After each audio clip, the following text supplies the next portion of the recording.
నాగేశ్వన్ గారు అయితే నన్ను చాలా డిసప్పాయింట్ చేశారు. Hello friends, welcome back to love of life. ఈ రోజు నేను మీ ముందుకు మూవీ రివ్యూ అయితే వచ్చాను. అదేదో కాదు, ప్రభాస్ యాక్ట్ చేసిన కల్కి 2898 AD.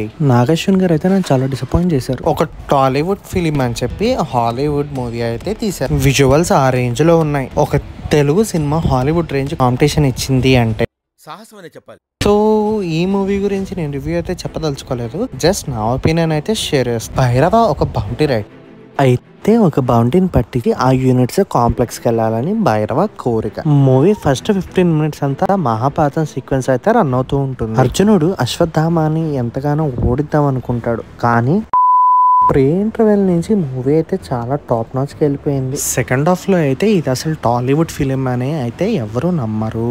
మూవీ అంతా అద్భుతానికి ఆశ్చర్యానికి మధ్య జరిగే సంఘటన ఇది. అలాగే సమ్ స్పెషల్ గెస్ట్ అపీరెన్స్ కూడా చూస్తారు. స్పెషల్ గెస్ట్లు ఈ మూవీలో కొంచెం ఎక్కువ మందే ఉంటారు. ఇలా వస్తారు, అలా వెళ్ళిపోతారు. ఇట్స్ లైక్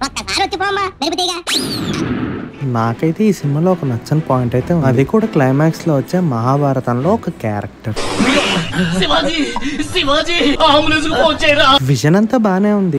సినిమా చూసాక నా ఒపీనియన్ అయితే ఇది థియేటర్స్ లో ఇది must and should watch movie. ఇది నేనైతే ఈ మూవీకి 4/5 రేటింగ్ ఇస్తున్నాను. ఒకవేళ నా ఒపీనియన్ కనుక మీకు నచ్చినట్లయితే సబ్స్క్రైబ్ చేసుకోండి. అలాగే పక్కన ఉన్న బెల్ సింబల్ కూడా నొక్కేయండి. ఈ వీడియోని మాత్రం లైక్ చేయడం మర్చిపోవద్దు. Thank you.